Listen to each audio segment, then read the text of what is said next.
Welcome back to Allah Karim vlogs. दोस्तों, आज मैं अपने ससुर साहब को लाया हूँ, शमीम फारूकी साहब को। बड़े मारूफ हस्ती हैं और माशाल्लाह इनके वालिद साहब मरहूम अब्दुल्ला फारूकी, जो कि बड़े मारूफ शख्सियत थे और जिनका एक रिसाला भी निकलता था। वो सब बातें हमारे ससुर साहब बताएंगे। पहले तो आप अपने वालिद साहब के हवाले से बताइए और उससे पहले मैं आपका अल्लाह करीम व्लॉग्स पे खैर मकदम करता हूँ। बहुत बहुत शुक्रिया। अस्सलाम वालेकुम व्यूअर्स। मेरे फर्जंद जनाब साजिद साहब मेरे दामाद हैं, उनका शुक्रिया अदा करता हूँ कि उन्होंने मुझे अल्लाह करीम के बारे के सिलसिले में माइयों रस्म के बारे में कुछ कहने के लिए मुझे इस काबिल समझा कि मैं कुछ बता दूं।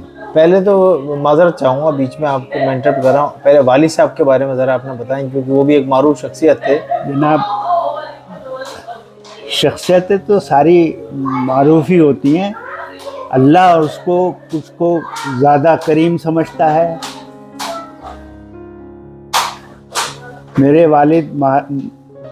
मेरे वालिद मरहूम मौलाना अब्दुल्ला फारूकी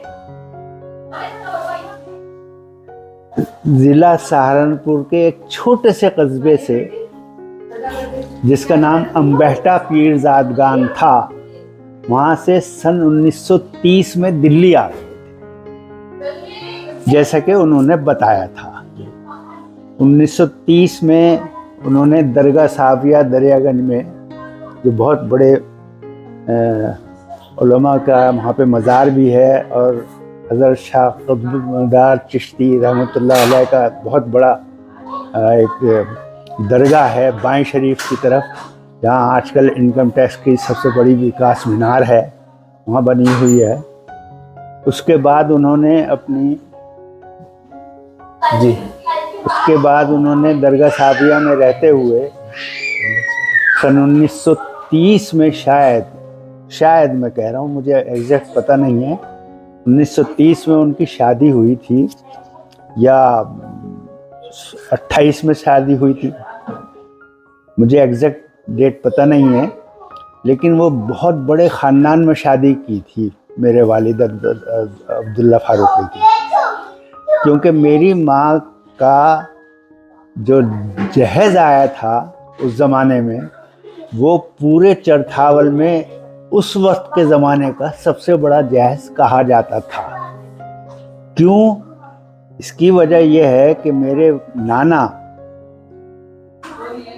पीर जी अब्दुल रशीद सिद्दीकी चरथावल की बहुत मुअज़्ज़ज़ हस्ती थी, और वो जो पंजाब, जो बंटवारे से पहले का पंजाब था, वहाँ के लियाकत अली ख़ां के पूरी जागीर, जो करनाल से लेकर और इधर पानीपत और दूसरी जगह,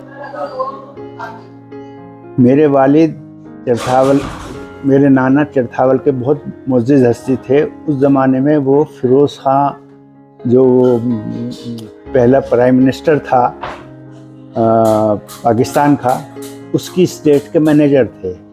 इस लिहाज से मेरी वालदा को डबल जहेज़ दिया गया था, एक बाप की तरफ से, एक मामू की तरफ से, तो बहुत बड़ा जहेज़ था।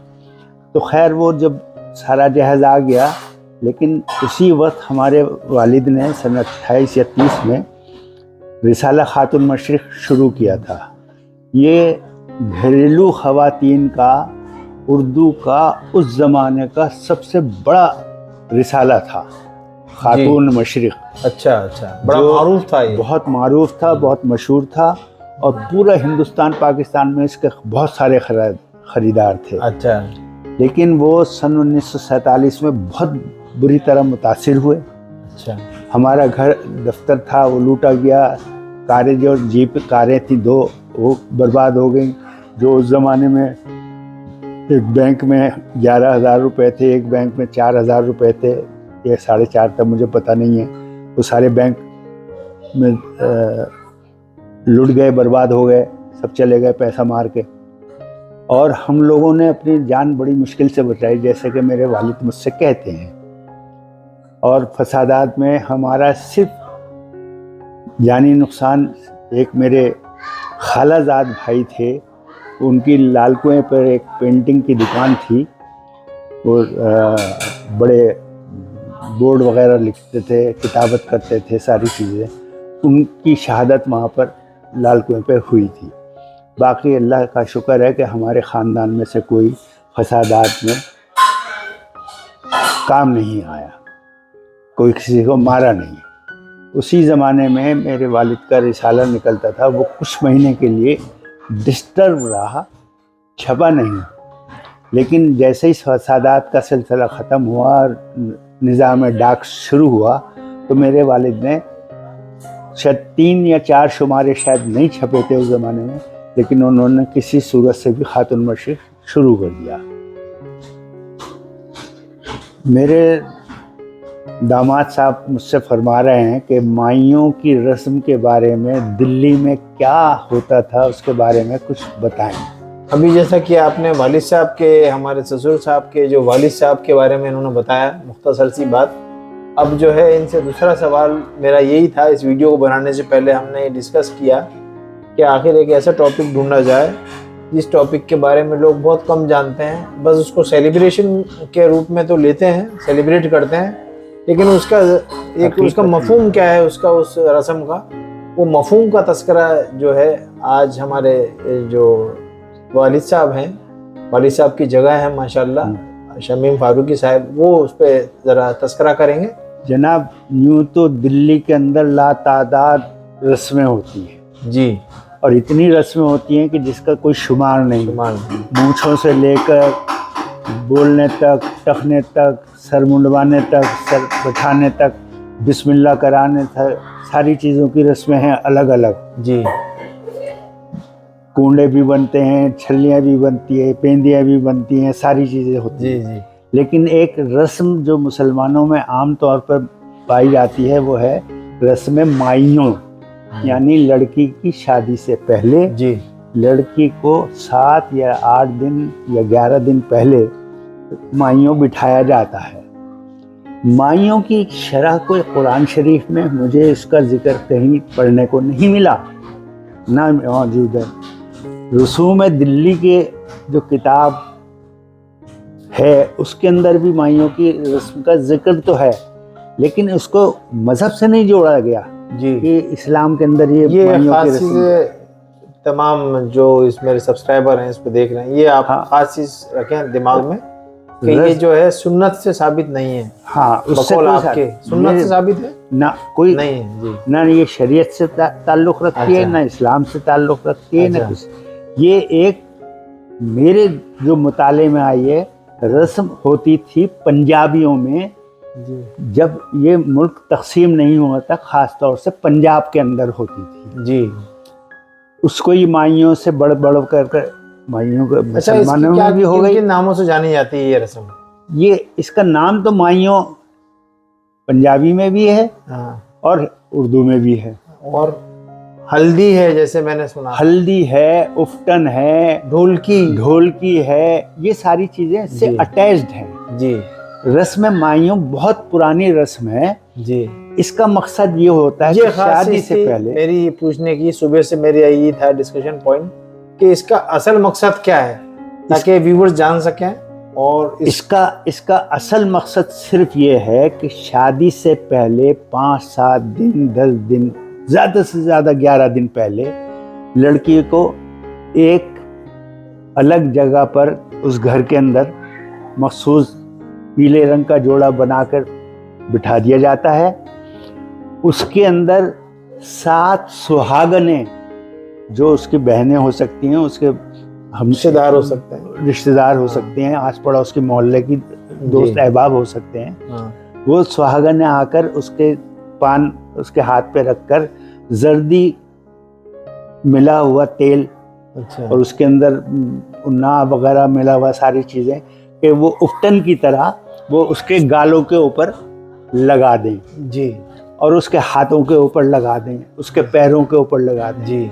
ये रस्म उफ्टन भी कहलाती है, ये रस्म माइयों भी कहलाती है। उफ्टन कह लीजिए आप, माइयों कह लीजिए, एक ही बात है। इसमें खास जो पॉइंट इसका था, खास पॉइंट ये है उस पे कि नजर डाली लड़की और को रोशनी डाली है। बिल्कुल, लड़की को पूरे घर के तमाम कास्ट से बिल्कुल एक तरह से विदा कर देना और एक तरफ आइसोलेट कर देना। किस लिए?